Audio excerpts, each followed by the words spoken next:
¿Me avisa, Gwen? ¿Ya? ¿Probando? Es un placer estar aquí hoy. Le damos la bienvenida en nombre del Instituto de la Memoria Histórica Cubana contra el Totalitarismo, Plantados hasta la Libertad y el Atlantic University. Mi nombre es Carmen de Toro Gómez y soy directora de finanzas del instituto. En nombre de todas las organizaciones, les damos las gracias por acompañarnos y nuestro agradecimiento a esta biblioteca de Westchester en Miami por prestarnos sus salones. Nuestra presentación hoy es la obra número 25 del presidente del instituto, Pedro Corzo. Se dice fácil, pero 25 libros, todos con gran calidad, es una obra monumental. Nos sentimos muy dichosos de tener entre nosotros a este hombre tan dedicado y sacrificado. Sino que se lo pregunten a Luz. Para que nos hablen de esta nueva obra tenemos un elenco de personalidades. Cada uno de ellos es merecedor de nuestro respeto por lo que han logrado. Todos tuvieron que salir de los países que los vieron nacer y abrirse camino en un nuevo mundo. Pero continuaron su lucha y por eso están aquí hoy, sacrificando su sábado por la tarde para que todos conozcan la importancia de lo que se ha escrito en este nuevo libro. Nuestro primer invitado hoy es un periodista colombiano que reside en Estados Unidos desde 1983. Actualmente es identificado como una figura clave dentro del Partido Republicano de Estados Unidos. Es un gran comunicador, político y vocero en temas de política estadounidense y asuntos hispanos.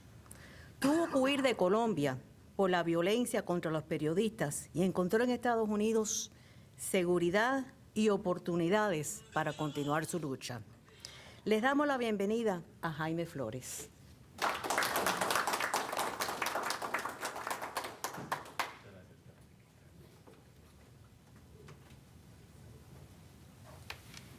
Muchas gracias, Carmen. Carmen es el nombre de mi madre y de mi hija, así que imagínese usted. A ver, yo voy a utilizar este truco que le aprendí a la señora Tulsi Gabbard, que es esto de llevar en el teléfono lo que uno va a decir para que no se olviden los temas importantes. Tuve el privilegio de acompañar a Pedro en la presentación que hizo de este libro hace apenas unos días en el Instituto Interamericano por la Democracia. Me regaló autografiada una copia y me he puesto a leerla con mucho detenimiento y he llegado a algunas conclusiones interesantes.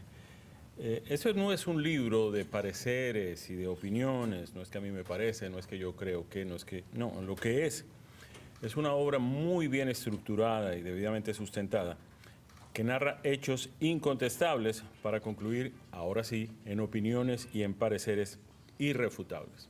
Y recurrentemente voy a usar estas dos palabras cuando me refiera a Fidel Castro, capo del crimen organizado en las Américas. Incontestable e irrefutable.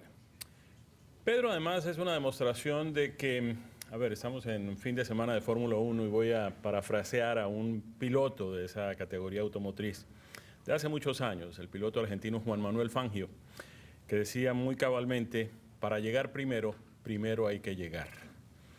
Pedro demuestra que para escribir bien, primero hay que leer mejor. Y evidentemente Pedro pues no solamente ha leído muchísimo, sino que este libro demuestra un apoyo bibliográfico verdaderamente extraordinario. Casi todo lo que Pedro dice y no ha vivido él en carne propia, lo puede demostrar mediante pues, publicaciones o menciones o citaciones que hace de gentes que sí vivieron todo esto. Y llega uno a la conclusión clarísima desde la primera página que Fidel Castro esencialmente era un criminal. Yo soy de los que cree que el marxismo nunca fue el norte de Fidel Castro. Yo tengo la impresión de que el marxismo es un accidente en su historia que le sirve a él para apuntalar lo que ya era su vocación criminal. Además, queda demostrado a lo largo de su historia que era fundamentalmente facilista y no había nada más fácil que utilizar la violencia con el fin de justificar pues, sus metas. El fin que justifica los medios y que es una de las premisas fundamentales que usan nuestros adversarios de la extrema izquierda, pues queda claramente demostrado en Fidel Castro y en su historia. Voy a ceñirme a hechos que tienen que ver con la historia de mi país. Y a Fidel Castro se le atribuye falsamente haber participado de los hechos del 9 de abril de 1948 en Bogotá, lo que se conoce en la historia como el Bogotazo. Fidel Castro no tuvo absolutamente nada que ver con eso. Fidel Castro era un estudiante más de un grupo de estudiantes que habían llegado a Colombia patrocinados por el peronismo para justamente hacer esto, que finalmente después lograron construir en varios países con el apoyo de ese Fidel Castro que todavía no era nadie en ese momento. Lo que sí da origen ese 9 de abril de 1948 en Colombia es a lo que conocimos como la etapa de la violencia, que de alguna manera, y cada vez que se escribe la historia de lo que ha sido ese proceso violento en Colombia, se llega siempre a la misma conclusión. Lo que ha habido en Colombia no ha sido enfrentamiento entre ideas, ni izquierdas, ni derechas, ni capitalismo, ni socialismo, ni nada. Lo que ha habido en Colombia a lo largo de todos estos años no ha sido nada diferente de la lucha por la posesión de la tierra. En Colombia había zonas donde pues dominaban los conservadores y otras donde dominaban los liberales, y la manera como conseguían unos sacar a los otros era justamente aplicando la violencia. Los asesinatos selectivos, las amenazas, las extorsiones, y la gente tenía que salir corriendo de sus pueblos y de sus veredas y de sus posesiones de tierra para pues salvar su vida, y se mudaban a otros lugares donde había, digamos, un clima más receptivo para quienes eran o liberales o conservadores. Eso ha sido fundamentalmente lo que ha sido pues el tema de la violencia en Colombia. Habría que ir un poco más atrás y explicar qué es lo que ha sido ese enfrentamiento. Los liberales y los conservadores comenzaron a enfrentarse en Colombia desde el mismo 20 de julio de 1810, que es la fecha en que se produce el grito de independencia en Santa Fe de Bogotá. El grito de independencia además tiene una particularidad porque no era una independencia, es decir, los criollos reunidos allí en Bogotá reconocían además al rey Fernando VII como su monarca, de manera que no se estaban independizando de España, solo querían que el rey viniera a gobernar aquí, algo que era imposible. Recordemos que España por esa época estaba dominada por los ejércitos napoleónicos. La independencia, ahí comienza un pedazo interesante de nuestra historia que se conoce como la patria boba, y yo creo que no se ha terminado nunca. La gente dice que se terminó después cuando llegaron los pacificadores, pero lo estamos viviendo, entre otras cosas, en este momento. Ahora algo más estúpido que tener dos candidatos de derecha enfrentándose. Esto no falla nunca. Siempre que está uno en una conversación importante aparece una llamada telefónica que uno no puede controlar. Pero lo que les digo, es decir, la guerra entre conservadores y liberales y ese segmento de lo que se conoce como patria boba, lo seguimos viviendo hoy, cuando estamos a punto de pues, volver a entrar en una etapa siniestra de nuestro país que ya empezó Gustavo Petro, y nadie se explica, o nadie que tenga dos dedos de frente y un mínimo de inteligencia se explica cómo el candidato que quiere seguir el rumbo equivocado y funesto y verdaderamente siniestro que ha traído Petro al país, pues cómo ese candidato logra tener el 44% de la aprobación, y puede ser, inclusive, corremos el riesgo de que sea elegido en primera vuelta. Y hay dos candidatos que cualquiera de los dos sería un excelente presidente para el país, pero están enfrentados entre sí, uno con 29% y la otra con 21%. Es absolutamente absurdo. Pero en fin, esa es un poco la historia del país. Hemos vivido en guerra civil constantemente. Si han leído ustedes a Gabriel García Márquez, excelente escritor, aunque completamente equivocado en temas políticos, verán en su novela de 100 años de soledad la narración de la guerra de los 1000 días y del enfrentamiento entre liberales y conservadores. Y dice algo que es muy importante, es que la gran diferencia que hay entre los liberales y los conservadores es que los conservadores van a misa de 5 y los liberales van a misa de 7. No había nada más que nos diferenciara, pero vivíamos enfrentados y vivíamos en guerra. Llega un fenómeno interesante en la historia del país que de alguna manera sirve para sofocar un poco esos enfrentamientos, que es lo que conocimos como el Frente Nacional, que es un acuerdo al que llegan Alberto Lleras Camargo, representando al Partido Liberal, y quien representaba al Partido Conservador en ese momento era Mariano Espina Pérez. Se ponen de acuerdo en la ciudad de Benidorm, en España, para turnarse en el poder liberales y conservadores durante 16 años. El primer periodo le correspondía a un liberal, el segundo a un conservador, el tercero a otro liberal y el cuarto a otro conservador, y de esa manera lograron pues entenderse un poco por un lapso de 16 años. Pero lamentablemente esto concluye cuando el 19 de abril de 1970, y yo nunca olvidaré esa noche porque la perra de mi casa había tenido unos cachorros, yo tenía en esa época 14, 13 o 14 años o algo así, y a mi papá le dio porque teníamos que ir a la casa del general Rojas Pinilla, él era muy amigo personal de su hija María Eugenia, porque le estaban tratando de robar las elecciones. Las elecciones las había ganado, supuestamente, de acuerdo con los datos oficiales, Misael Pastrana Borrero, el padre de quien después fue presidente de nuevo, Andrés Pastrana Arango, y pues había un escándalo porque pues todo parecía indicar que realmente el general Rojas Pinilla había ganado las elecciones. Eso tiene importancia dentro de esta conversación hoy, porque esa noche nace el movimiento guerrillero M-19, que aunque no fue el más grande y mucho menos el más exitoso de los movimientos guerrilleros que hemos tenido en Colombia, sí de alguna manera pues tiene una página importante en la historia del país, que es la toma del Palacio de Justicia. Esto fue en noviembre del año 1985, y que fue una operación militar de un grupo subversivo pagada directamente por los narcotraficantes del cartel de Medellín, liderados por Pablo Escobar. ¿Qué buscaban con eso? Tomarse el Palacio de Justicia para incinerar los procesos judiciales que se adelantaban contra esos narcotraficantes y que eventualmente podrían llevarlos a una extradición hacia los Estados Unidos. Escobar decía que prefería una tumba en Colombia que una cárcel en los Estados Unidos. Se oponían férreamente a la guerrilla, a la extradición, y para eso, para evitar la extradición, se aliaron con la guerrilla. Ya había ocurrido un hecho interesante, y es que otros miembros del cartel de Medellín, los hermanos Ochoa, sufrieron el secuestro de su hermana, Marta Inés, por manos de la guerrilla. La guerrilla vio que había un filón importante de dinero en unos narcotraficantes que ganaban fortunas en dólares y que podían hacerse a ese dinero pues, a través de uno de los mecanismos que han utilizado siempre, que ha sido pues, la extorsión y el secuestro.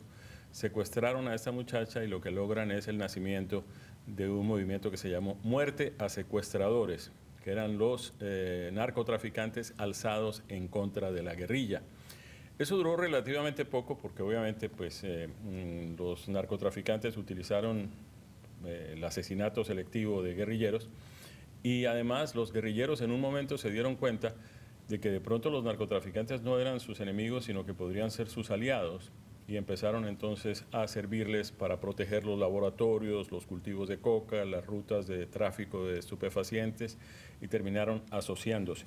Esto acaba, entre otras cosas, con el sustento ideológico de los movimientos guerrilleros en Colombia, que hasta ese momento venían de cierta forma siendo alimentados por la Unión Soviética a través de Cuba, se nutrían pues con las ideas de la revolución que había triunfado en Cuba en el 59, decían que querían de alguna manera replicar esto en Colombia, le pintaban todo tipo de ilusiones a los colombianos con el cuento de que las cosas en Cuba venían muy bien, nunca hablaron de fusilamientos. Yo vine a enterarme de todas esas cosas que sucedían en Cuba cuando llegué aquí a los Estados Unidos en el 83, y gracias a ustedes, mis amigos cubanos, entre los que tengo el privilegio de contar con Pedro Corso y otros más, me contaron la realidad del país y la aprendí a vivir aquí. En Colombia la gente creía en ese momento que nadie tenía mejor sistema de salud que Cuba. A mí me tocó decirle a muchos que para poder ir a un hospital en Cuba uno tiene que llevar la lámpara, el bombillo, porque si no, no hay como, en fin, y eso no lo podían creer. Pero la gente creía que Cuba era un paraíso y que Cuba era todo lo demás. En realidad lo que terminó sucediendo después es que pues todas esas historias nunca llegaron a nada. Lo que realmente sí fructificó fue esa alianza entre el narcotráfico y la subversión en Colombia. De hecho, cuando se lleva a cabo el Plan Colombia durante el gobierno del presidente Pastrana Arango, a mí me tocó como corresponsal de una cadena radial en Washington, pues cubrir la aprobación por parte del Congreso americano del Plan Colombia. Allí fue necesario demostrarle a los congresistas y a los senadores estadounidenses que la lucha contra la subversión en Colombia también era lucha contra el narcotráfico, porque obviamente lo que interesaba a Washington era combatir el narcotráfico. Ellos no se daban cuenta que en Colombia un guerrillero y un narcotraficante son exactamente lo mismo, y lo han venido siendo, y eso no ha dejado de ser a lo largo de todos estos años.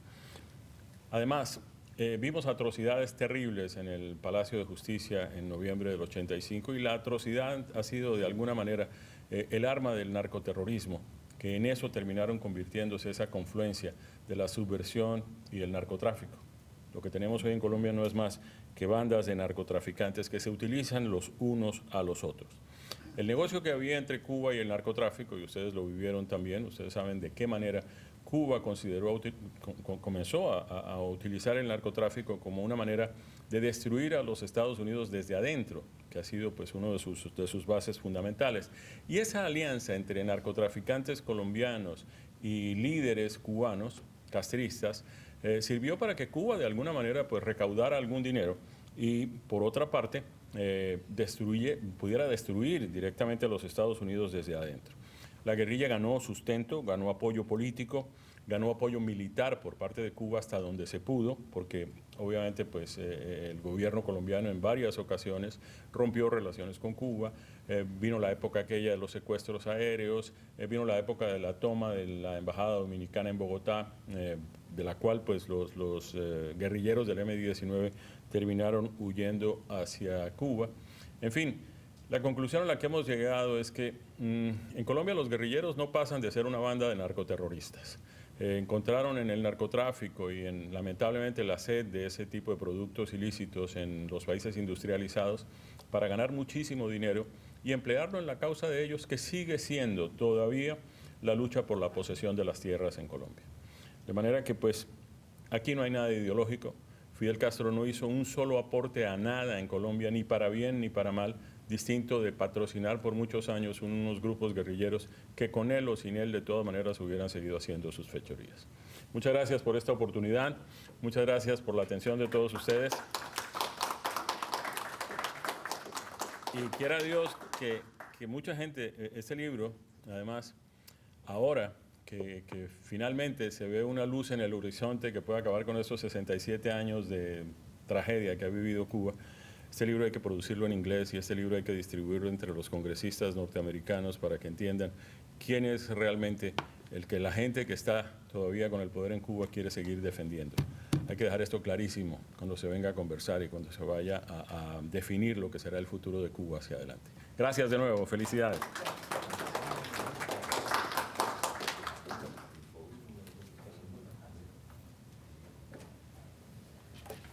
Jaime, gracias por esa historia que nos contó, sumamente una película muy interesante.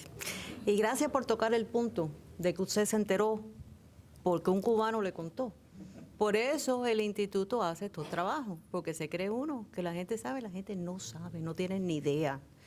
Y por eso tan importante nuestra labor, tan importante producirlo en español, en inglés, en todos los idiomas y sobre todo tratar de que se propague toda esta información que estamos recopilando.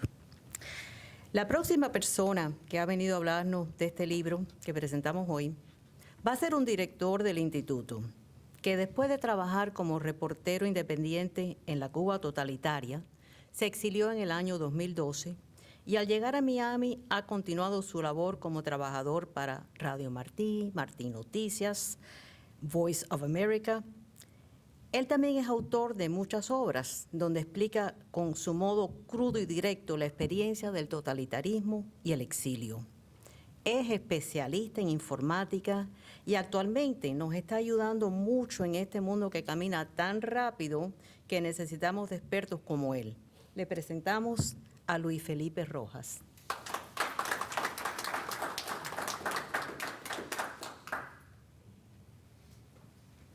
Muchas gracias, Carmen. Me has comprometido con lo de especialista en informática y los informáticos por ahí van a despotricar de mí. No, para seguir en una, digamos, una onda colombiana, el escritor multipremiado y Nobel de Literatura, Gabriel García Márquez, decía que uno de los retos de los escritores latinoamericanos era que le creyeran que las cosas que escribían eran parte de la realidad, como aquello del mundo mágico de Latinoamérica, y que Europa o el mundo entero lo entendiera y entendieran que era verdad y que no era ficción. Bueno, pues a los cubanos nos ha costado mucho tratar de demostrarle al mundo de que Fidel Castro era un delincuente común, que llegó a un estrato de poder, se apoderó de algún tipo de instancia de gobierno inventado por él, manejado por él, y que no era ni mítico ni místico. Nos ha costado hasta hoy hacer libros, escribir, denunciarlo, y además no bastó con la denuncia, porque las personas que inicialmente empezaron a denunciar esto y a combatir al castrismo fueron presos, fusilados, enviados al exilio, y muchos de ellos denigrados incluso por lo que llamemos una especie de academia o algo así, porque todavía un tipo de discurso así es bastante repelido, ¿no?, por un grupo de la intelectualidad. Entonces, yo creo que el valor del libro Fidel Castro, capo del crimen organizado en las Américas, que ha hecho Pedro Corso, está primero en la investigación, porque su investigación no es basado solamente en las herramientas que ha usado para entrevistar, para buscar bibliografía, cruzar fuentes, leer una y otra vez los libros, demostrárselo, prácticamente a aburrirnos a algunos de nuestros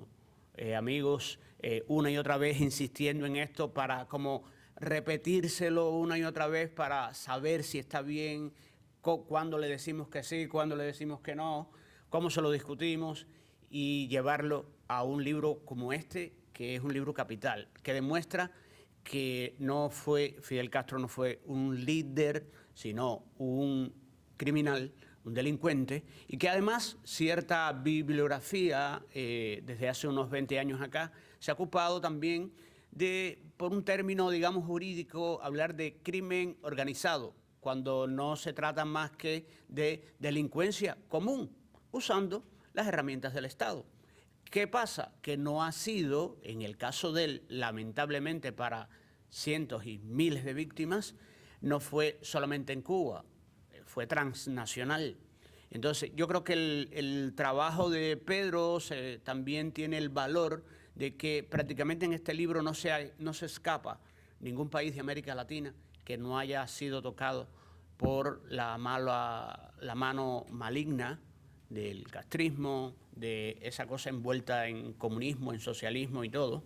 Y yo creo que uno de sus valores fundamentales es, primero, Pedro fue partícipe de los que primeramente dijeron que no, que eso estaba mal y que no debía ser. Dos, fue víctima, pero no se quedó como víctima simple y llanamente. Bueno, primero sufrió prisión, tuvo que salir al exilio, y no se quedó como una de las miles o cientos de miles, millones de víctimas que ha habido de los gobiernos totalitarios. De víctima fue proactivo y comenzó entre sus compañeros de causa, entre la gente que él conocía, comenzó a fraguar eso que tenemos hoy. Primero el instituto y después estos 25 libros, entre ellos este. ¿Por qué? Porque no vale simplemente a veces con decir que tengo un dolor, que me hicieron algo, hay que hacer algo más.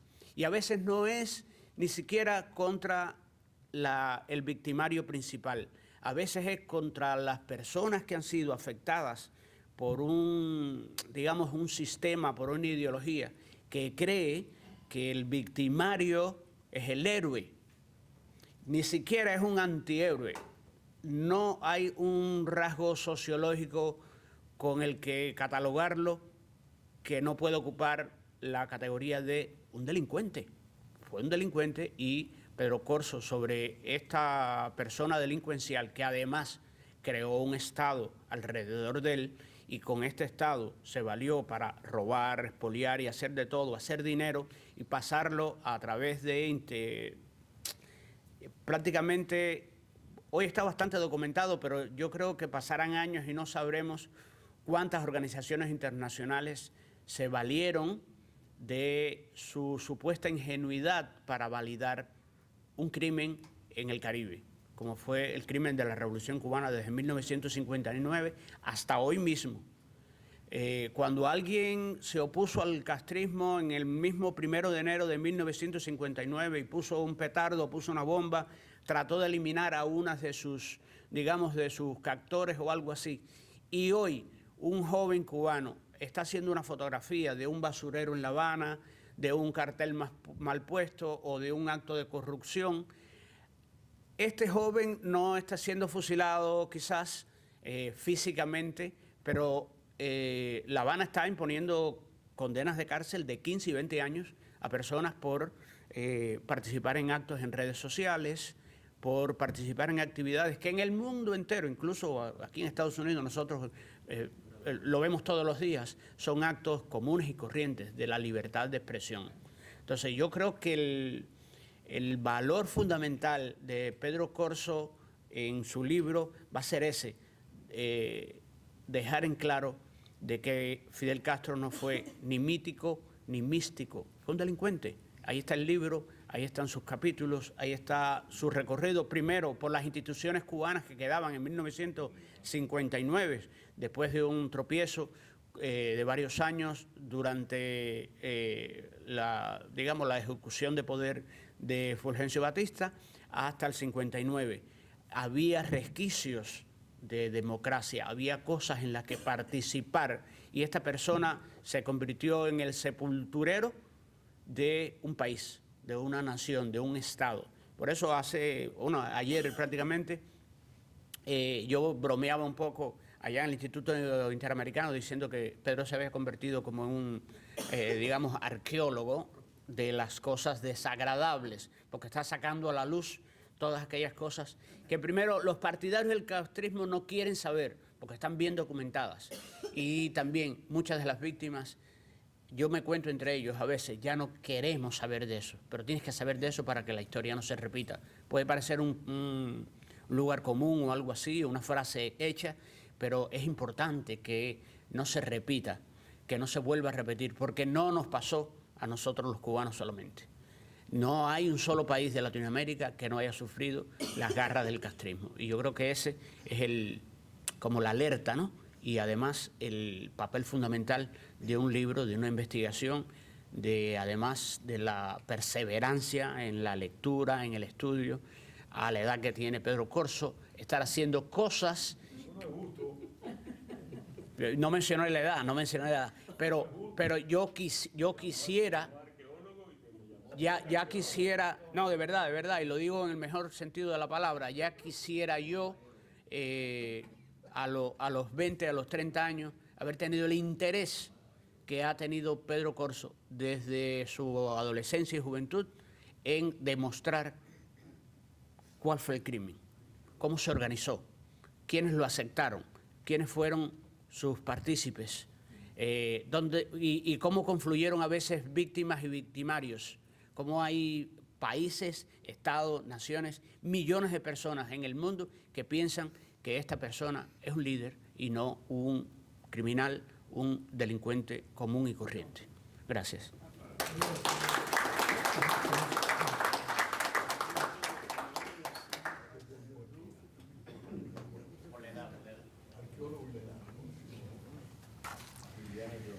Así es, una persona joven, criada en Cuba. Llegó aquí y aquí aprendió más todavía, estoy segura, que lo que hubiera aprendido si se hubiera quedado allí. ¿Ven? Como él, muchas de esas cosas las tuve que leer aquí. Así es. Al final van a poder adquirir este libro. Es un libro con una portada impresionante, impresionante. El tercer presentador es un gran amigo y director del instituto. Conocido por su obra literaria, fue presidente del PEN Club, fue preso político en las terribles prisiones de Cuba y se ha dedicado en los más de 40 años que lleva en los Estados Unidos a escribir muy profundamente marcado por su lucha contra el régimen castrista. Tiene publicados libros, novelas, cuentos, entrevistas y guiones para documentales. Ha sido presentador de programas de televisión donde hemos podido conocer y aprender mucho. Con ustedes, José Antonio Albertini.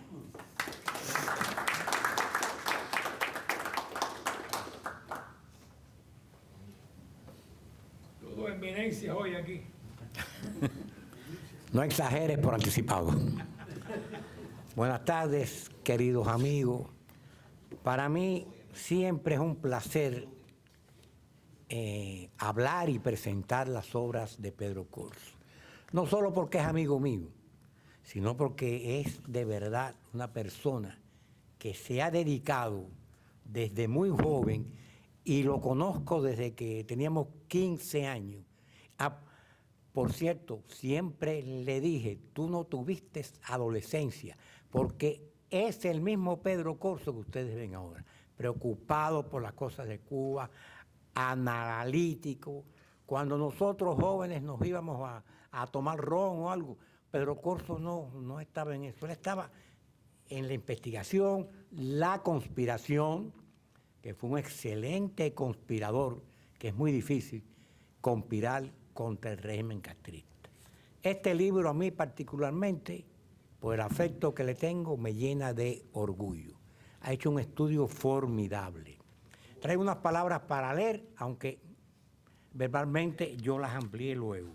Luego quiero decir aquí que no me sorprende, porque él es así, la magnífica presentación que ha realizado este culto sensible y humano periodista que es Jaime Flores. Magnífica, porque nos demuestra que Colombia, que es su patria, que fue la que analizó, como otras más, en muchos aspectos se inspiraron en el régimen castrista, aunque Colombia siempre tuvo una peculiaridad diferente. Voy a comenzar. Se me olvidaba. Hay que también reconocer el estupendo prólogo de este libro que fue escrito por el doctor Carlos Sánchez Berzaín y el editor que está aquí, que es Luis Felipe Rojas, y alguien que no está aquí, pero que hay que reconocerla, es tu esposa, Exilda Arjona Palme, por la estupenda corrección que hizo del texto. Yo se lo dije a Pedro, Luis Felipe, esta es una de las mejores ediciones que yo he visto, aunque todas son buenas. Con esta amplia y documentada obra que hoy presentamos, Fidel Castro, capo del crimen organizado en las Américas, Pedro Corso, partiendo de su experiencia empírica y aplicando su dilatado oficio de periodista, ensayista e investigador acucioso, cuyos frutos han germinado en la publicación de varios libros y documentales, avalado todo eso por su dilatada trayectoria de lucha activa contra el tiránico e inescrupuloso castrocomunismo y su agresiva ofensiva, que demuestra cómo el régimen instaurado en Cuba a partir de 1959 y que alcanza hasta el presente, inauguró en la isla y luego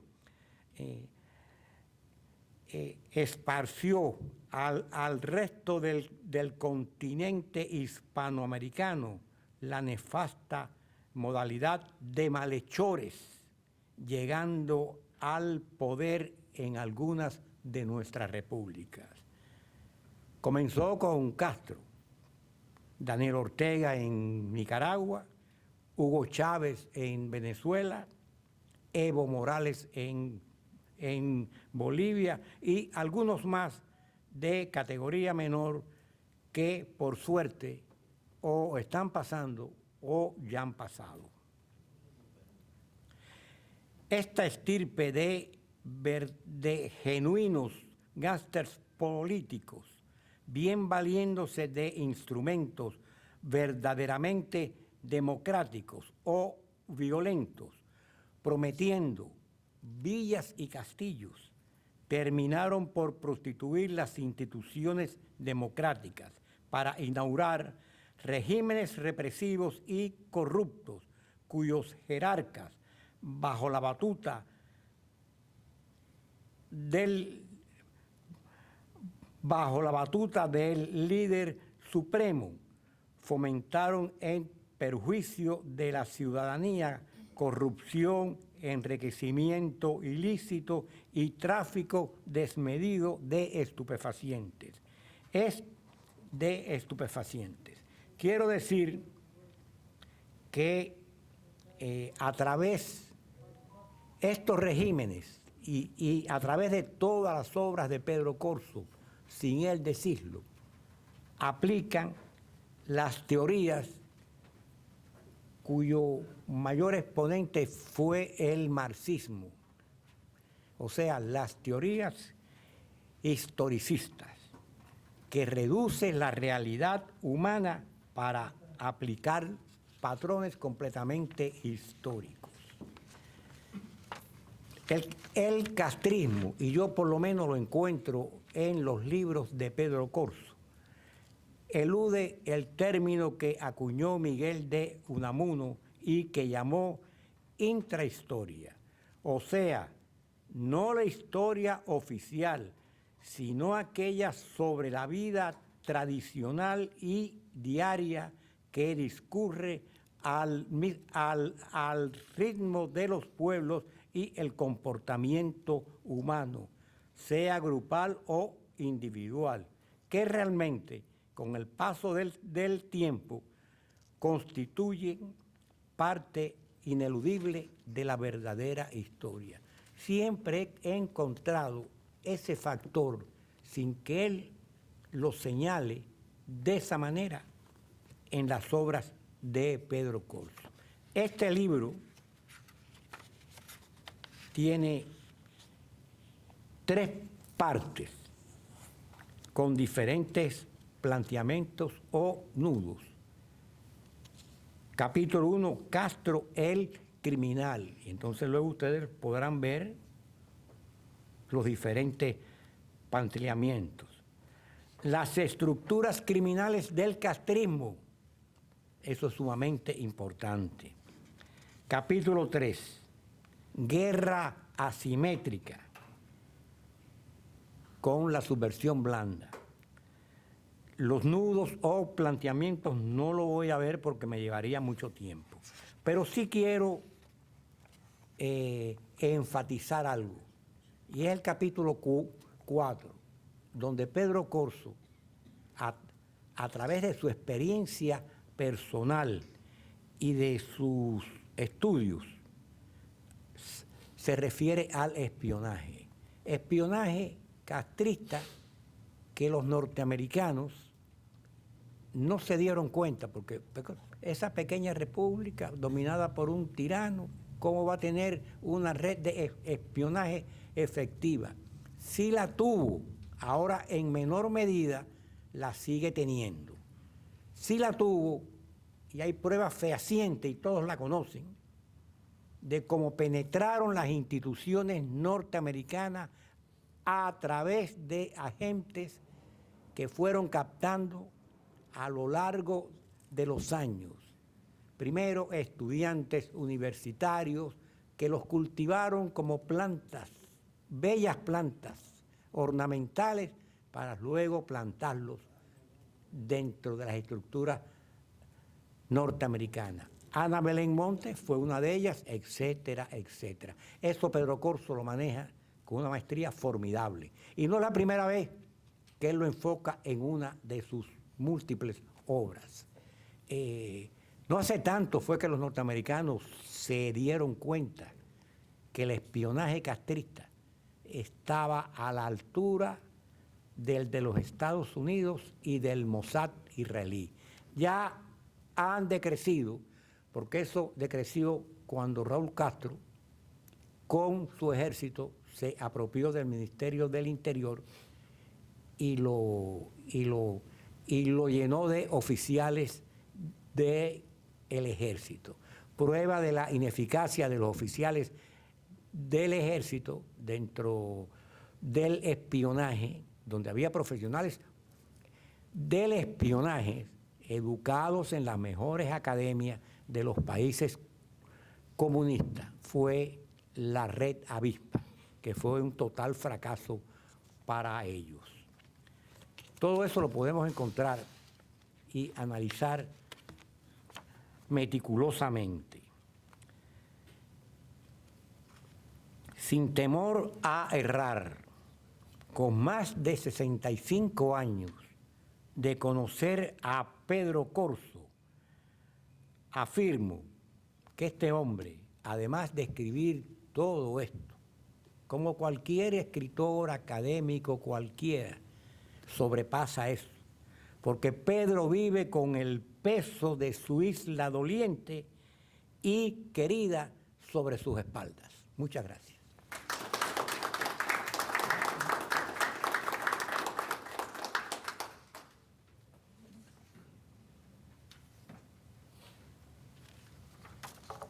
Albertini, si el instituto tuviera mucho dinero, te daríamos una comisión, porque de verdad que yo estoy loca por leerlo.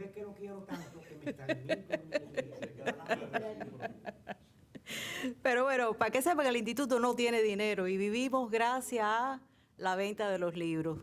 Así que todos los que puedan cooperar al final, se lo agradecemos. A lo mejor uno para usted, uno para regalarle a alguien, porque por lo que nos costó Albertini está muy bueno. O que hable alguien. O que hable alguien. Muy bien. Y ahora, sin más preámbulo, con nuestro más sincero agradecimiento por esta y todas sus otras obras, les presentamos el autor de este libro, Fidel Castro, capo del crimen organizado de las Américas. Un gran aplauso para Pedro Corzo.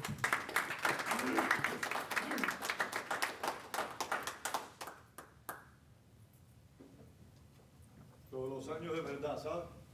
Se siente cuando uno se siente y se agacha. Este es el culpable. Todos los años es verdad, no es mentira. Sino que lo diga Tony Calatayud, Me pesa, me pesa. que sí pesa. Antes que todo, muchísimas gracias. Gracias por estar aquí y gracias a mis amigos y a la primera dama, como siempre le he dicho desde que se incorporó al instituto, Carmen, por apoyarnos en todos nuestros planes. Y gracias a mi esposa también, que me respalda, aunque Alexis Ortiz dice que quien me escribe las columnas y los libros no soy yo, es ella. Posible, hay que investigar eso. Todo es posible. Como bien decía José, desde el año 58, 59, estamos dando tropezones juntos.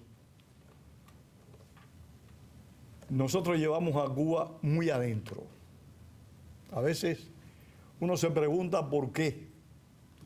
Y paradójicamente, como decía el maestro José Martí, el exilio, el destierro, no atenúa ese amor, al contrario, lo hace cada vez más grande. Yo confieso públicamente que a mí no me gustaba la música cubana. Y aquí la disfruto muchísimo.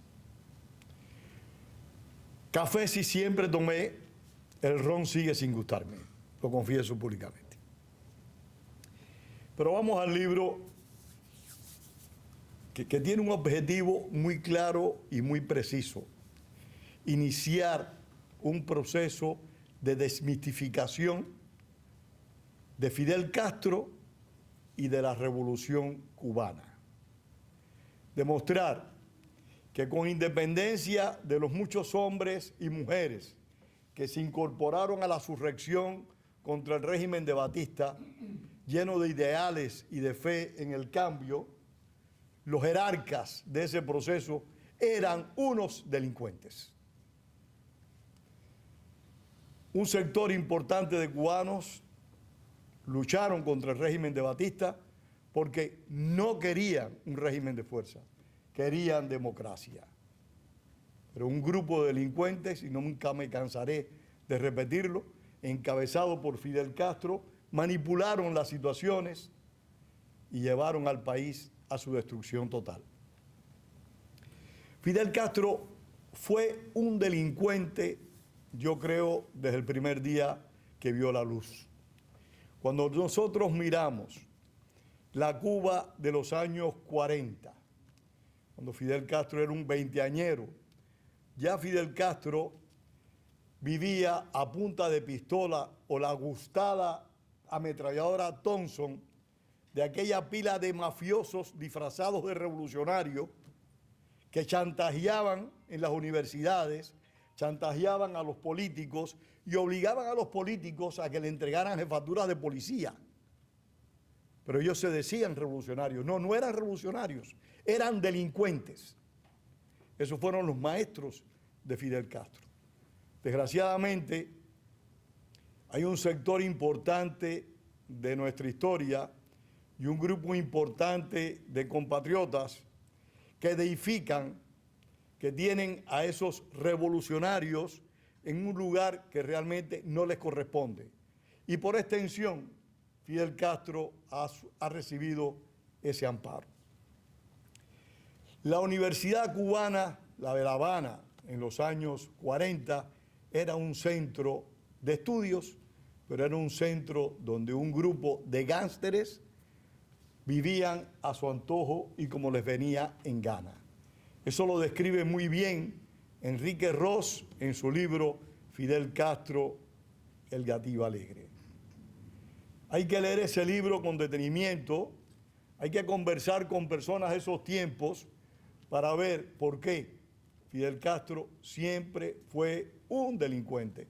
Y lo digo con lentitud, porque en las redes tal vez salga alguien, como en estos días Wenceslao Cruz le defendió a una persona diciendo que estamos demeritando a Fidel Castro. No, señor.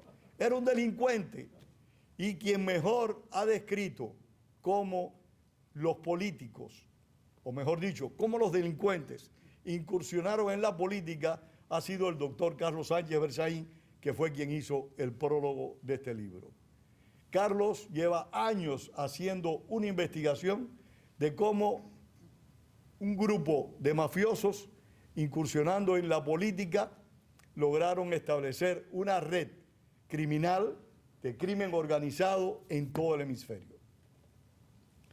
Pero retornando a Fidel Castro, que es nuestro personaje en el día de hoy, y desgraciadamente quien nos ha desgraciado la vida a muchos de nosotros, por no decir a todos.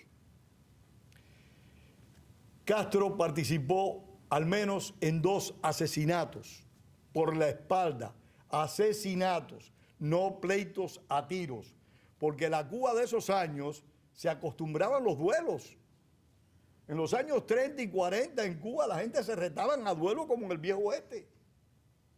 Aquí tuvimos un rector de una universidad que mató a otra, que su padre mató a otra persona en un duelo a Chongún, porque ustedes no saben quiénes inventaron el Chongún, los cubanos. No lo inventaron los americanos. Eso de recortar las escopetas, eso fue un invento de los mafiosos cubanos de los años 30 y 40.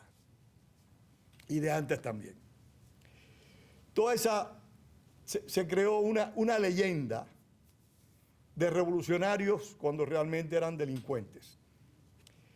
Uno de los episodios en el cual Fidel Castro no participó, que yo tenga al menos conocimiento, pero en el que sí participaron muchos de los revolucionarios que fueron amigos de Fidel Castro, fue el desastre de Orfila.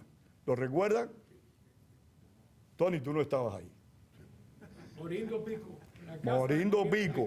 Pero los cubanos tendemos a poner a esa gente como si fueran excelentes ciudadanos. No, señor, eran gángsters, eran mafiosos. Y Fidel Castro formaba parte de esos grupos. Y tenemos que decirlo hoy ya, porque muchos tenemos la esperanza, yo no tanta, pero muchos tienen la esperanza de que el castrismo concluya pronto. Y tenemos un serio trabajo de desmitificar la revolución castrista y a Fidel Castro antes de que concluya el castrismo. La tarea es ya. El instituto lo empezó hace muchos años con la figura de Ernesto Che Guevara. Y tenemos que trabajar sobre eso, destruir esta figura, la de Fidel Castro. Que la gente sepa quién fue, nunca quién pretendió ser. Fidel Castro ha vivido de 3 grandes cuentos y repito, no estoy demeritando a los hombres y mujeres que creyeron en la insurrección contra Batista. Todo lo contrario, le estoy dando a Fidel Castro la dimensión que le corresponde. Aquí hay varios compañeros que lucharon contra Batista de buena fe. Ahí está Ramiro Gómez Barrueco, ahí está Tony Calatayud y otros muchos más que tal vez no tenga presente. Lucharon de buena fe y tuvimos muchos compañeros en prisión que lucharon de buena fe. Pero Castro nunca ha tenido o tuvo buena fe durante toda su larga existencia. Cuando llegó a las montañas, después del fracaso del Moncada, después del naufragio del Granma, porque son verdades que tenemos que decir. El Moncada fue un fracaso total y absoluto por la mala planeación del ataque, por lo improcedente del ataque. El Granma fue un naufragio, hay que decirlo, no fue un desembarco. Y en la Sierra Maestra no hubo esa epopeya que durante décadas nos han estado ofreciendo o vendiendo. Cuando Castro llegó a la Sierra Maestra, ¿qué fue lo primero que hizo? Asociarse con cuatreros. No estoy hablando cuentos, en los propios libros de la Revolución Cubana están esos cuatreros que después fueron comandantes. Asociarse con cuatreros, asociarse con sembradores de marihuana. Digo, Manino, tú conoces bien esa historia. Crescencio Pérez. Universo Sánchez, Crescencio Pérez, ladrones y delincuentes como Tomasevich, que estaban presos en el Morro, en Boniato, que se fugaron para la Sierra Maestra y se incorporaron a los alzados de Fidel Castro en el movimiento 26 de julio. O sea, son realidades que debemos tener presentes. Un delincuente, cuando llegó al poder, ¿qué hizo Fidel Castro? Me perdonan si me extiendo, pero...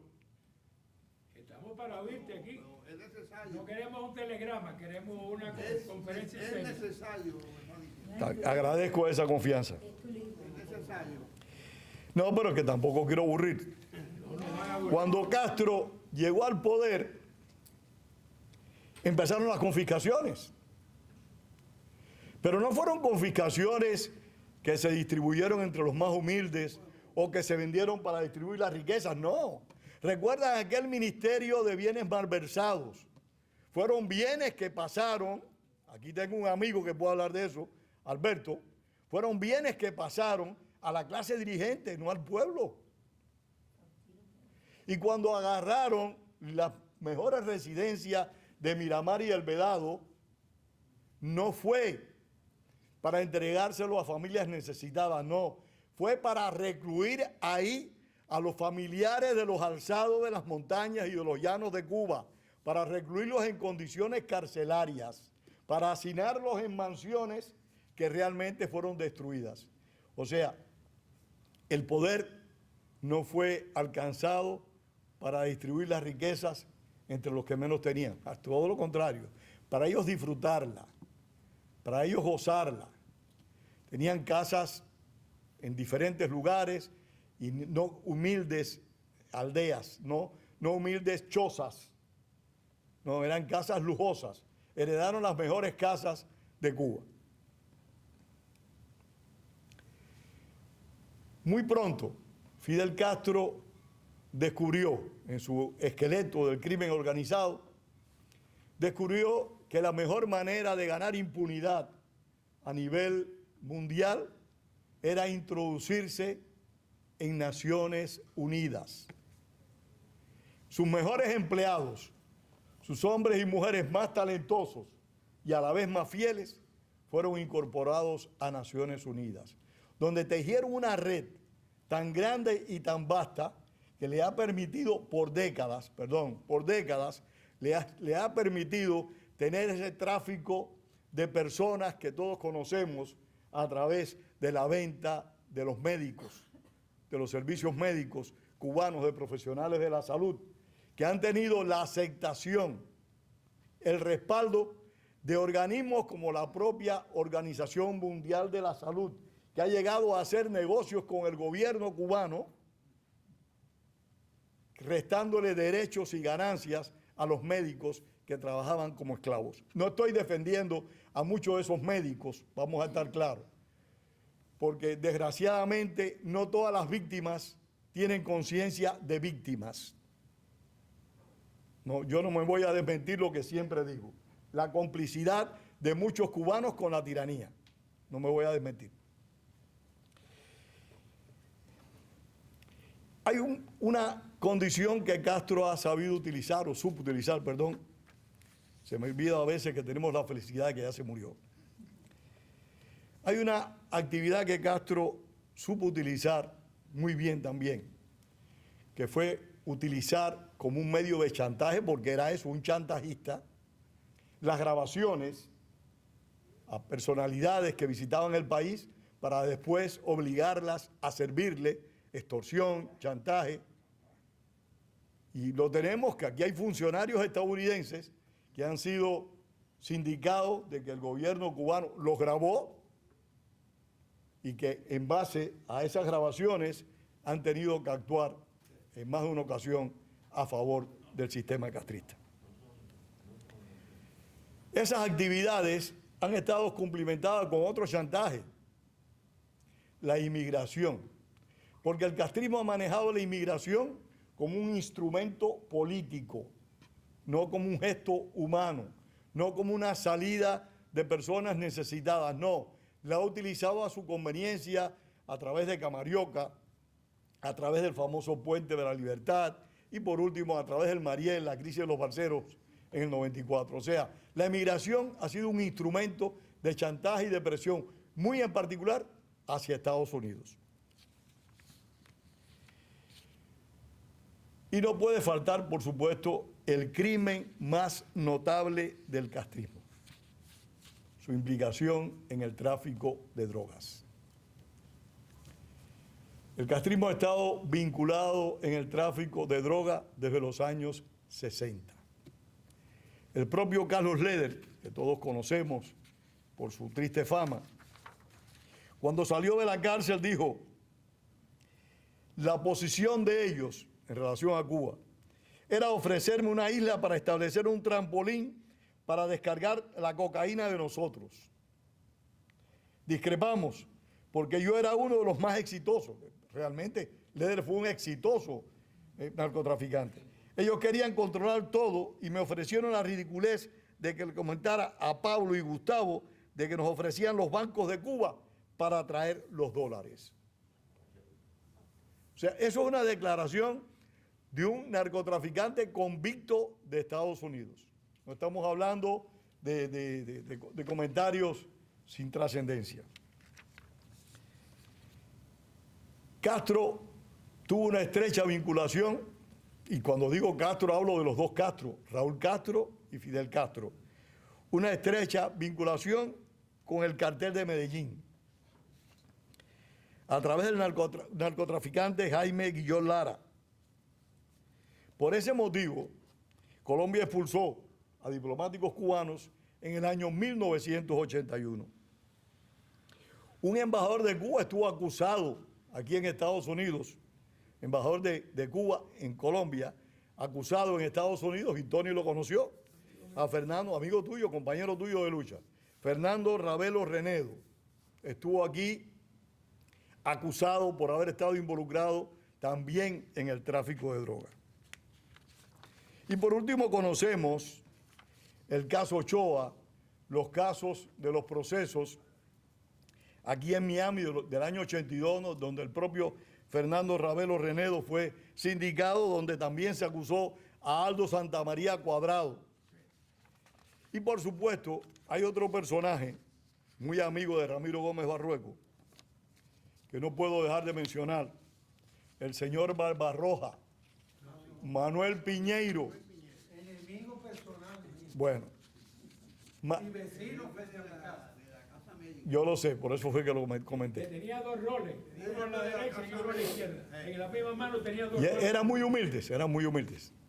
El señor Barbarroja, jefe del Departamento América, cuando le faltaba dinero para subvertir el orden democrático de América Latina, lo buscaba con los narcotraficantes.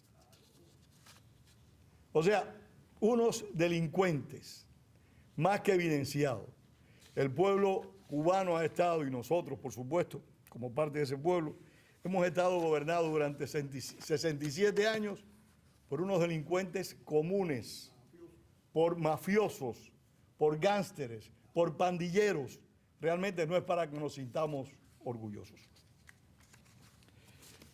Por último también el Pollo Carvajal, este sujeto que está detenido aquí en Estados Unidos, aclaró de que Cuba estuvo involucrada también en el cartel de los soles, de que ha estado asociada en el cartel de los soles en actividades del narcotráfico. Y por ahí esto se haría realmente demasiado extenso, porque el prontuario criminal de Fidel Castro y de su hermano Raúl Castro es bien cuantioso.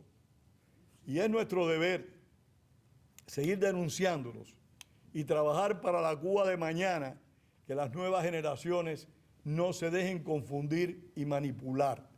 Y esto es un comercial. Esto es un comercial porque en estos días me entrevistaron de una emisora argentina. La señora que me entrevistó me dijo, no sé si cáusticamente o cordialmente, no sé. Me dijo, Pedro, pero aquello será muy malo, pero hay una gran cantidad de personas con Díaz-Canel. Eso fue el día de ayer, el 1 de mayo, pues. Ayer fue, ayer en la mañana. Hay muchas personas con Díaz-Canel en la calle. Le dije, sí, es cierto. El mundo está lleno de estúpidos.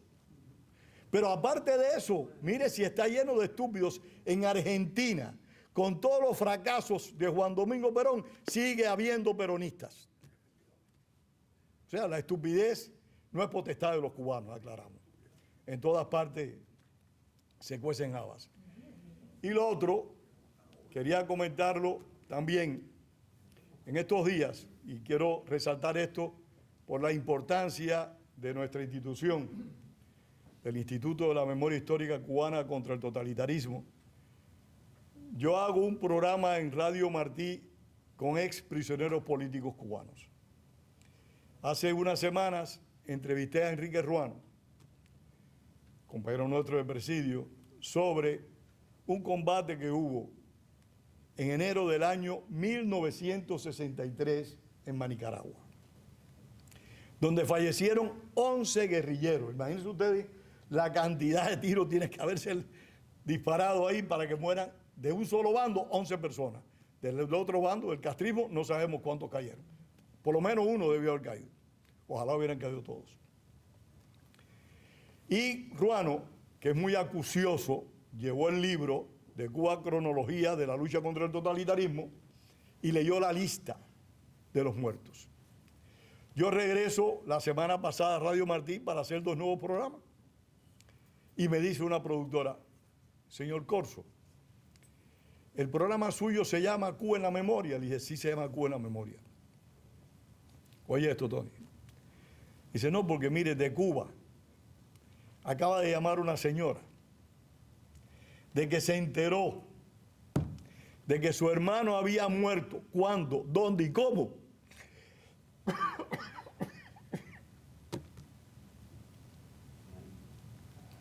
Gracias al programa de radio. O sea, esa mujer perdió a su hermano hace 64 años, Alberto. Y vino a saber cuándo había muerto su hermano y en qué condiciones 64 años después, gracias a un programa de Radio Martí. Eso refleja la importancia del trabajo que realizamos en el instituto. Porque hoy y mañana ese trabajo va a hacer muchísima falta. Los viejos, Luis Felipe, los viejos, en cualquier momento perdemos la capacidad hasta de jorobarnos, así que es la tarea que ustedes tienen que asumir. Muchísimas gracias a todos y gracias por contribuir. Quería decir algo, me faltó algo en el libro, una frase de Martí que dice, la libertad también tiene sus bandidos. Ese bandidaje, esa delincuencia, Martí lo dijo ya. La libertad tiene también sus bandidos. Los bandidos están en todas partes. Pedro, antes de que haya más preguntas, quiero compartir algo. Pero he dirigido a Jaime Flores principalmente. a finales de la década del 80, y creo que eso alertó mucho a los americanos, si no estaban ya sobre la pista.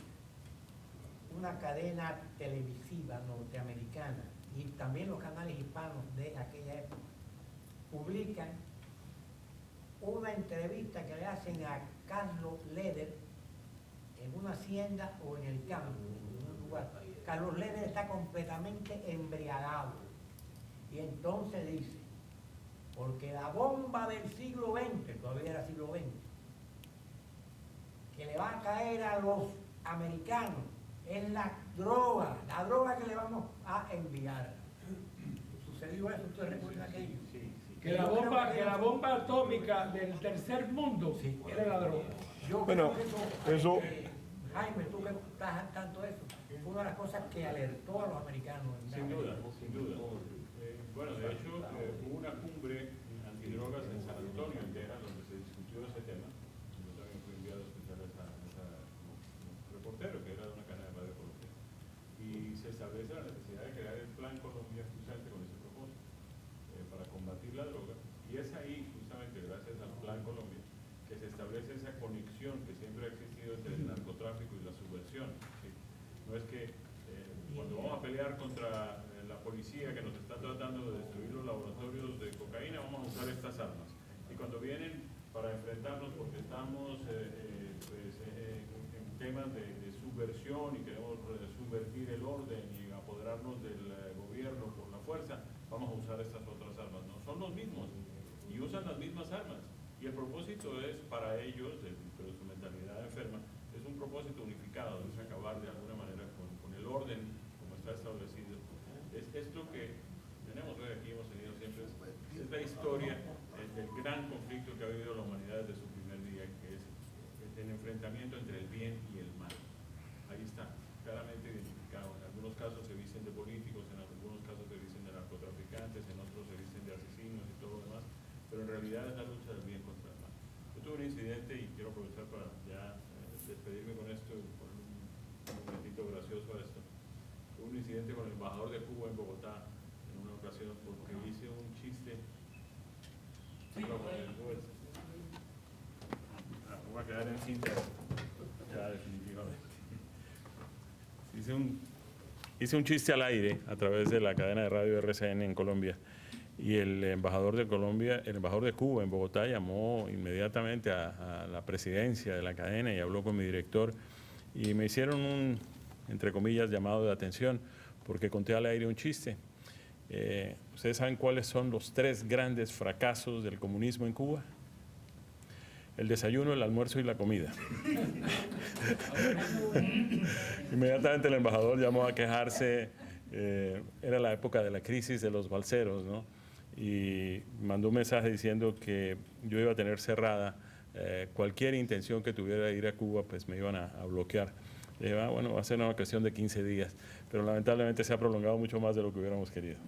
Muchas gracias, de nuevo, muchas gracias. Lamentablemente tenemos un compromiso. Saludos, felicidades. Bueno, si alguien quiere hacer alguna pregunta, arriba, Alberto. No sé si no pregunta, pero estás tocando una cosa que hemos tocado otras veces aquí, que se ha tocado, pero que normalmente no se ha manejado mucho. Que, bueno, el lado delincuente está claro, ¿no? Pero el lado delincuente tú mismo lo explicaba ahora, de la gente decente, educada, intelectuales, como Tony y eso, que apoyaron la lucha contra Batista y todo eso, que no eran delincuentes. Gente honorables. Ok, pero hay un problema, no solo la historia de Cuba, pero voy a completar ahora lo de Cuba, que hay un entronque muy fuerte entre la gente que vio siempre, y ahí desde Martí, yo siempre he estado viendo eso,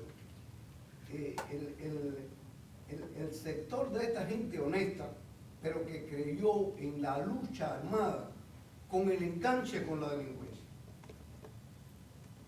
Es decir, eso es un problema que yo lo planteé aquí una vez, es decir, el problema de que siempre el que cree en la lucha armada piensa que yo tuve que ir a las armas porque no me dieron otra oportunidad. Y Y no sé qué tanto cierto es eso, porque otra gente en el mundo ha resuelto el problema sin ir a las armas. Ahora, los ornamentistas siempre han, no sé si decirle así, creído eso. Yo no pude resolver. Tuve que irme a las armas porque no hay otro. Alberto, yo no estoy de acuerdo contigo. Yo sé, tú siempre me has dicho que no estás de acuerdo. Yo personalmente, yo personalmente creo en las armas. Sí, yo Y también. creo que cuando no hay más solución, hay que recurrir a las armas. ¿Dónde está el punto? Pero perdóname. ¿Dónde está el punto que los valores morales de quienes dirigen la revuelta deben imponerse? José Martí, cuando el delincuente, ¿cómo se llamaba el ladrón este de los llanos de Cuba? Se me olvidó el nombre. Cuando Manuel García fue a dar dinero para la independencia, Martí dijo, no. Pedro, Manuel García dio dinero para la independencia. Pero Martí no lo aceptó, se lo habrá dado a cualquier otro, pero Martí lo rechazó. Porque ya lo había mandado a Gallo Hueso y dijo, por esta vez vamos a aceptarlo, pero no aceptaremos nunca más. No, porque él siguió dando dinero. No, si se lo mandaron. El cojo Sanguilí era quien lo recomendó. Y Quien haya sido, José Martí dijo que no. Pedro, pero ¿dónde está el punto? Yo creo que no es por donde tú estás yendo. El punto está en que, ok, yo creo en la lucha armada, perfecto. Lo que pasa es que hay un punto en que siempre cuando se dice, fui a la lucha armada porque no me quedaba otra opción, pero había opciones. Es decir, yo empiezo por Martí, ya lo dije aquí una vez, y yo no soy historiador, pero para mí Martí es el más grande de los cubanos, No. eso no está en duda. Ahora, ya había existido una experiencia como la canadiense antes de la primera guerra de independencia de Cuba. Y ya había en la década de cuando comenzó la guerra de Martí, ya había habido toda una experiencia de negociaciones en España, en la corte y todo esto. Entonces, mi pregunta siempre fue, no es negar el papel de Martí ni de la gente que crea la lucha armada. Mi pregunta siempre es, y la historia no se puede virar para atrás, ¿qué hubiera pasado si Martí le hubiera puesto toda esa inteligencia, toda esa capacidad y todo ese genio a la línea no militar? ¿Qué hubiera pasado? Seríamos corona de España todavía. Bueno, no creo, pero... Todavía seríamos parte de España, Alberto. Pero el punto es el siguiente, porque otra gente se independizó sin eso. ¿Quién? ¿En América Latina? ¿Quién? ¿De España? ¿Quién? Es que en América Latina... No, de España, dime qué país de América Latina se independizó de España. Bueno, el punto es, yo siempre, lo que me ha preocupado no es que la gente diga que la lucha armada es válida. Lo que me ha preocupado siempre es que nunca tenemos respuesta a la pregunta de que hay... Pero mira, Alberto, mira. Lo dejo ahí. Mira, no, Entonces, La hay ahora. yo creo que... eso, ahora, contra el castrismo hay alternativa democrática. Pero, ahora es otro caso. No, es que- Ahora tú sabes que yo, y Tony lo sabe, No. que yo he dicho que estamos atrasados con el plan de Trump y todo eso. Ese no es el punto. Pero me parece que hay un problema, volviendo al punto de tu libro, para no desviarme, Sí. que hay un punto en ese entronque entre gente honesta que creía en la lucha armada y que siempre decía, no tengo otro camino que la lucha armada, y el sector de delincuentes que se montó. Yo en eso, entiendo y tu que- comparación. Y que siempre terminaron controlando los delincuentes y no los honestos. ¿Puedo decir algo? Arriba, Roberto. Después quiero decir algo. Para hablar de referencia al punto que usted está tocando, por una experiencia personal, Un poquito más alto, por favor. por una experiencia personal, me tocó vivir por cuestiones de trabajo en Centroamérica, el punto que tenemos nosotros en diferencia con respecto a otros países, no es nuestro, por favor, es la experiencia que yo viví. Yo trabajé, estuve destacado en Centroamérica, en Costa Rica, por 2 o 3 años dirigiendo la empresa. Me llamaba la atención de cómo los costarricenses se manejaban. Fui invitado a participar dentro del Partido Liberación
alguien me dijo, alguien que me ha llegado a mí, que fue el que me llevó a casa de Sudáfrica. Pero Roberto, usted le llama la atención porque somos así. Verdaderamente sí. Pues usted no se ha dado cuenta por qué somos así. No, usted no se ha dado cuenta que en cualquiera de las ciudades principales de Costa Rica existe un liceo marciano. Y en ese liceo marciano nosotros estudiamos la filosofía marxista, la filosofía marciana. La filosofía marciana es la que nos ha llevado Roberto, trata de abreviar para que Manino pueda hablar. a ser como somos. Eso es lo que nos falta a nosotros. Perdón, Marino, un momento.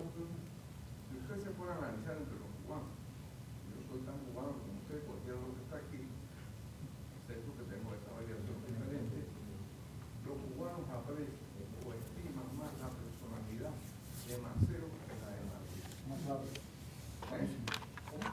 No, es que es así. A Martí no es como un hombre de él. Es la creación que nos han metido nosotros, por eso somos amigos del caudillismo. Y ese caudillismo es lo que nos ha traído a él. Y es un problema que caímos en una olla. Deja que Manino hable. Un momentito, pero Por favor. nosotros rompimos el proceso constitucional en Cuba, se rompe en el 33 y de ahí caemos en esta olla de M que venimos dando vuelta, porque hasta el 33 íbamos constitucionalmente bien. Esto es otro tema. La preocupación que usted tiene es válida, pero tenemos que educar. La educación es partible en todo esto. No, Alberto, deja que Manino hable. Deja que Manino hable y está también Bueno, solo para Argelio. hacerte la pregunta que me habías hecho. Estaba Canadá, pero había la experiencia brasileña, que no fue era con Portugal, no con España. Con el permiso. Estamos hablando de España, Alberto. Deja que Manino hable. Me perdonan, pero es mi turno. Marino hablaba. Sí, es que, óyeme, ¿qué pasa, viejo? Claro, claro. Las palabras y las teorías son maravillosas. La retórica es lindísima, pero yo quiero que me digan a mí, cuando tú estás en Cuba en el año 1959 y cuando empieza el año 1960, cuando en el 59 a un comandante de la revolución llamado Ubermato, por nada más decir que no estaba de acuerdo y que se retiraba, le pedían pena de muerte. Me toca, sigo hablando. Y cuando en Santiago de Cuba y en varios pueblos de la ciudad, el que dijera, yo no estoy en la calle, yo no estoy de acuerdo con la revolución, ahí mismo venía un miliciano, ¡pa! Y te mataba frente a todo el mundo. Y que me digan, frente a esa situación, ¿cuál es la situación mental, la situación que nosotros no exploramos cuando el movimiento demócrata cristiano exploró la solución política? Todo el mundo exploró todo, ¿no? Bueno, entonces yo... No, lo que no estamos hablando del 59, estamos hablando del 52, 53. Pero yo estoy hablando de la lucha armada. No, estamos hablando de la lucha armada. Alberto, tú dices- No, pero por favor. Perdón. Dicen que la lucha Deja que armada Manino es la única termine. solución. Deja. Y yo digo que la única solución que había en Cuba en el año 1959 y 1960 era coger el monte o explotarlos a todos. Punto. Y Ahí no sí, tengo compasión. yo creo que se está hablando de la lucha armada Mirabal. del 52, 53. No estoy hablando de eso. Estábamos hablando de la lucha. Estábamos hablando. No sé si me expliqué bien. No te explicaste bien. Expliqué la lucha armada. No te explicaste bien. Lo que yo entendí que tú querías decir, y hay que darle la palabra a Mirabal, que está ahí. Y lo que yo entendí que tú quisiste decir, espero haberlo entendido, de que la lucha armada se propicia a que los delincuentes progresen en la misma. Gente con falta de escrúpulos. Eso es verdad. Pero hay situaciones que son inevitables. Señores, todo esto que estamos discutiendo, compren el libro que aquí está. Aquí está. Muy bien, Albertini, muy bien eso. Estamos reparando lo Mirabal, adelante. Dilo. Desgraciadamente, el proceso cubano, históricamente para atrás, para los años 30, 40, era solamente 25. Yo soy guapo, yo soy revolucionario, Y eso lo hemos traído completamente hasta los años 58. Y cuestiono enormemente, porque yo vengo de otra facción, y tú lo sabes, de otro lado, cuestiono enormemente los preclaros cubanos que se fueron con los delincuentes, que le creyeron, sabiendo que este personaje era un delincuente desde que tenía 20 años, 15 años. Y sin embargo, lo siguieron hasta el asalto. Y lo apoyaron, formaron parte ciegamente de su primer gobierno. Y se iban a la sierra con él, ahí estamos para apoyar, que era de cocinero, el otro que fue para allá. Felipe Paso. Whatever. Bueno, también pasaba algo ahí, y Pedro Corso es testigo de eso. Yo estaba presente cuando Pedro Corso entrevistó a un fallecido ministro del primer gabinete de Castro, que le dijo, nosotros pensamos que nos los comíamos vivos. Se conspiraba. Ese Betty. gabinete conspiró. Mira, yo quiero que se piense un poquito. Cuando él toma el poder en el año 59, lo primero que hizo fue desarmar a todo el que tenía armas. Una cosa que él ha dirigido, que él siempre, muy inteligentemente, mi familia es de Oriente, y da la casualidad que... Vamos a separar esa provincia. Sí, bueno, bueno, ¿qué hizo él? Los primeros pueblos que se hicieron, las primeras escuelas que se hicieron, fue allí. ¿Por qué? Porque él sabía que esa gente se le subían. Pero es que es inevitable el problema. ¿Por qué no hemos echado para adelante? ¿Qué pasó en el Cambrai? Sacaron toda la gente, la metieron en papel en el río, sacaron los comercios. Y entonces, es inevitable lo que es el arma. ¿Por qué no se han sublevado? Porque no tienen armas. No tienen con qué. Eso es inevitable. Arriba, Mirabal. Tengo que comer. Una hora de terminar. Yo lo sé. Ayer estoy en una reunión en la casa de una amiga mía y estuve conversando con ciertos familiares. Una persona que no voy a decir el nombre, porque quisiera decir el nombre. Y él estaba en la sierra con el grupo de Raúl Castro. Y entonces le tocó a él pertenecer al segundo grupo de adoctrinamiento en la sierra. Adoctrinamiento marxista, comunista, entrenando. Uno de ellos era la mujer de Raúl Castro. Uno de las que daba las clases. Y había otros personajes más grandes después de la revolución, que eran los que estaban adoctrinando. Y este personaje, que es amigo de él, y usted lo conoce, no decir el nombre, participó de eso, porque tenía que estar ahí. Tenía que participar de esas clases. Desde ahí arriba, ya estaban inoculando el virus marxista, leninista para la toma del poder, como yo creía. El resto era pantalla, el resto era... Bueno, como dice Albertini, compren el libro. Aquí está todo lo que hemos discutido. Compren el libro, que es la única manera de seguir haciendo libros. ¿No es así, Angelito? Pedro, yo lo voy a comprar. Camino, todavía camino. Quiero que primera vez una foto en el Facebook más bonito tuyo y mío el día de lo de la 25 de te saqué que te conté unos 15 años. Te puse que te ves más joven. Yo quisiera, motivado ahora,